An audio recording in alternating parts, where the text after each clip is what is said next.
দেশ তখন এক ক্রান্তিকাল অতিক্রম করছে। একদিকে ছাত্রদের নেতৃত্বে গণ অভ্যুত্থান, আর অন্যদিকে রক্তের বন্যা। এরকম এক সময়ে গত ৩ আগস্ট দেশের সকল সেনা কর্মকর্তার সঙ্গে বৈঠকে বসেন সেনাপ্রধান জেনারেল ওয়াকারুজ্জামান। সেখানে জনগণের ওপর গুলি না চালানোর মনোভাব প্রকাশ করেন তরুণ সেনা কর্মকর্তারা। সেনাপ্রধানের মনোভাবও ছিল একই রকম। বৈঠকের সেই বার্তাই বদলে দেয় সবকিছু। ৪৮ ঘন্টারও কম সময়ের মধ্যে পতন ঘটে হাসিনা সরকারের। ১৭ দিনের মাথায় ২০ আগস্ট আরেকটি বৈঠক করেছেন সেনাপ্রধান। সেখানে ব্যারাকের বাইরে সেনাবাহিনীর অবস্থান আরও দীর্ঘ হতে পারে বলে ইঙ্গিত দিয়েছেন তিনি। চলুন জেনে নেই ওই ২ বৈঠকের বিস্তারিত। টিবিএস ৩ আগস্ট সেনানিবাসে অনুষ্ঠিত গুরুত্বপূর্ণ সেই বৈঠকের বিস্তারিত জানতে পারে বিভিন্ন পদমর্যাদার সেনা কর্মকর্তাদের সাথে কথা বলে। দুপুর ১:৩০টায় শুরু হয়ে ১০ মিনিটের বিরতি দিয়ে বৈঠকটি ১.৫ ঘন্টা চলেছিল। শুরুতেই সেনাপ্রধান জেনারেল ওয়াকারুজ্জামান তার আধা ঘন্টার এক বক্তব্যে ব্যাখ্যা করেন যে কেন সেনাবাহিনীকে সরকারের নির্দেশনা অনুযায়ী সিভিল প্রশাসনের সহায়তায় নিয়োগ করা হয়েছে।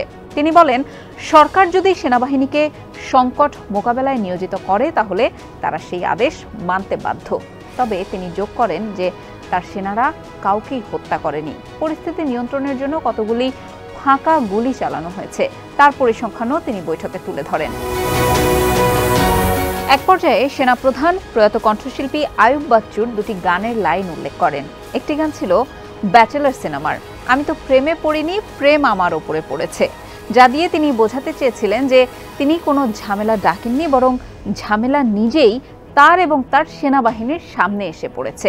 আরেকটি গান ছিল আর বেশি কাদালে উড়াল দেব আকাশে, যা দিয়ে সেনাবাহিনীর কর্মকর্তারা বুঝতে পেরেছিলেন যে তিনি আসলে কি বোঝাতে চাচ্ছেন। বক্তব্য শেষে সেনাপ্রধান বিভিন্ন পদমর্যাদার কর্মকর্তাদের বাস্তব অভিজ্ঞতা শোনানোর জন্য আমন্ত্রণ জানান। ব্রিগেডিয়ার জেনারেল এবং এর চেয়ে ঊর্ধ্বতন কয়েকজন কর্মকর্তা হাত তুললেও সেনাপ্রধান তাদেরকে নিরুৎসাহিত করেন এবং তরুণ কর্মকর্তাদের কথা শোনার প্রতি তিনি জোর দেন।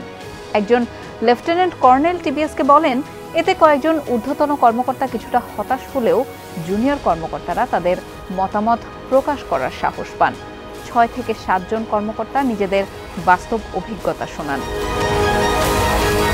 বক্তব্যে একজন কর্মকর্তা উল্লেখ করেন, খুলনায় সেনাবাহিনীর প্রতি এমন একটি শব্দ ব্যবহার করা হয়েছে যা স্বাধীন বাংলাদেশে কখনো হয়নি। তখন তিনি প্রশ্ন করেন, কিসের জন্য? রাজশাহীর এক নারী সেনা কর্মকর্তা বাংলায় একটি আবেগপূর্ণ বক্তৃতা পাঠ করে বলেন, দেশের সব মাকেই মৃত্যু স্পর্শ করেছে এবং সব মা কাঁদছেন। তিনি মীর মুগ্ধর প্রতিবেশী ছিলেন, যে মুগ্ধ ঢাকার উত্তরায় আন্দোলনকারীদের মধ্যে পানি বিতরণ করার সময় নিহত হন। তার বক্তব্যের সময় গুরুত্বপূর্ণ ওই অধিবেশনে যোগদানকারী অন্যদের মধ্যে পিন পতন নীরবতা বিরাজ করছিল।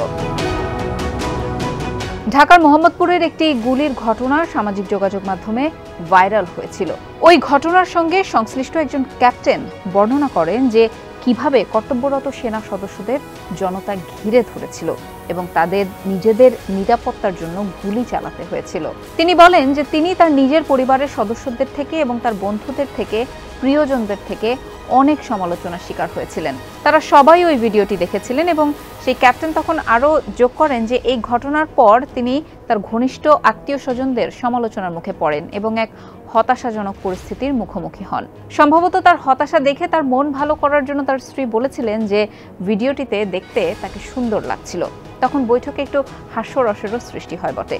সেনাপ্রধান রসিকতা করে বলেন, তাকে কেউ কখনো সুন্দর বলেনি। সঙ্গে সঙ্গে অবশ্য তিনি আবারও বৈঠকের গুরুত্বপূর্ণ আলাপে ফিরে আসেন এবং বলেন, সেনাবাহিনী প্রথমে দেশ এবং জনগণের স্বার্থ রক্ষা করবে। দুপুর ২:৪০ মধ্যবিরতি দেয়া হয়। ধারণা করা হয়েছিল বিরতির পর আরও কর্মকর্তারা হয়তোবা কথা বলবেন। তবে বৈঠক পুনরায় শুরু হলে সেনাপ্রধান কিছু কথা বলেন এবং তরুণ অফিসারদের কথার প্রতিধ্বনি করেন। গুলি না করার চূড়ান্ত নির্দেশ দিয়ে বৈঠকটি শেষ করেন। দেশের অস্থির সেই পরিস্থিতির মধ্যেই আন্তঃবাহিনী জনসংযোগ পরিদপ্তর আইএসপিআর এক সংবাদ বিজ্ঞপ্তিতে সেনাবাহিনীর অবস্থান পরিষ্কার করে দিয়েছিল। সেখানে সেনাপ্রধান বলেছিলেন, বাংলাদেশ সেনাবাহিনী সর্বদা জনগণের স্বার্থে এবং রাষ্ট্রের প্রয়োজনে পাশে দাঁড়াবে।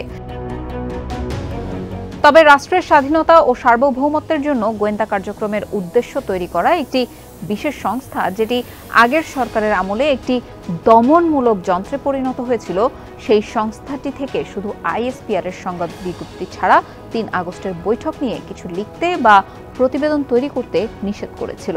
ওই গোয়েন্দা সংস্থার কাছে আইএসপিআর এর সংবাদ বিজ্ঞপ্তি সন্তোষজনক না হওয়ায় সংস্থাটি গণমাধ্যমে, বিশেষ করে বেসরকারি টেলিভিশন চ্যানেলগুলোকে বিজ্ঞপ্তির জনগণের পাশে দাঁড়ানো অংশটি ব্যবহার করতে নিষেধ করেছিল।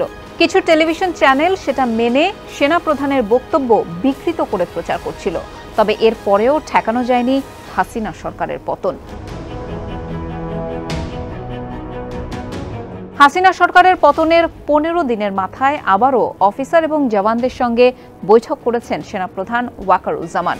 গতকাল মঙ্গলবার সকাল 10:30 থেকে দুপুর 12:25 পর্যন্ত এই বৈঠকটি অনুষ্ঠিত হয়। এতে সারা দেশের সেনা অফিসাররা সরাসরি বা ভার্চুয়ালি যুক্ত ছিলেন বিদেশে জাতিসংঘের বিভিন্ন মিশনে নিযুক্ত সেনা অফিসাররাও। এর আগে সকাল 9:30টায় বাংলাদেশ সেনাবাহিনীর সকল ডিভিশনের সকল জওয়ানের অংশগ্রহণে একটি দরবার অনুষ্ঠিত হয়।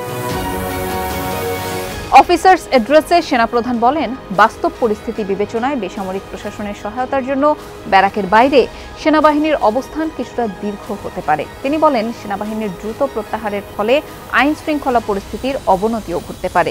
এটি এড়ানোর জন্য তিনি সকল অফিসার ও জওয়ানদের বাড়তি দায়িত্ব নেওয়ারও আহ্বান জানান। বৈঠকে বক্তৃতাকারী 15 থেকে 20 কর্মকর্তার সকলেই ক্রান্তিকালীন সময়ে সেনাপ্রধানের মেধা ও প্রজ্ঞা এবং জনগণ ও দেশকে বাঁচাতে সেনাবাহিনীর গণমুখী ভূমিকার প্রশংসা করেন। বর্ডার গার্ড বাংলাদেশ বিজিবি ও র্যাপিড অ্যাকশন ব্যাটালিয়ন র্যাবের ভূমিকা নিয়েও আলোচনা হয়। বিজিবির মহাপরিচালক জুলাই-আগস্ট মাসে তাদের ভূমিকা ব্যাখ্যা করে বলেন, তারা হেলিকপ্টার ও ভারী অস্ত্র ব্যবহার করেননি। সংকটময় এই সময়ে পুলিশ বাহিনীর পাইকারি পদোন্নতির বিষয়েও কথা বলেন এক সেনা কর্মকর্তা। এছাড়াও গোপালগঞ্জে সেনা সদস্যের ওপর হামলার বিষয়টিও উঠে আসে সেই বৈঠকে।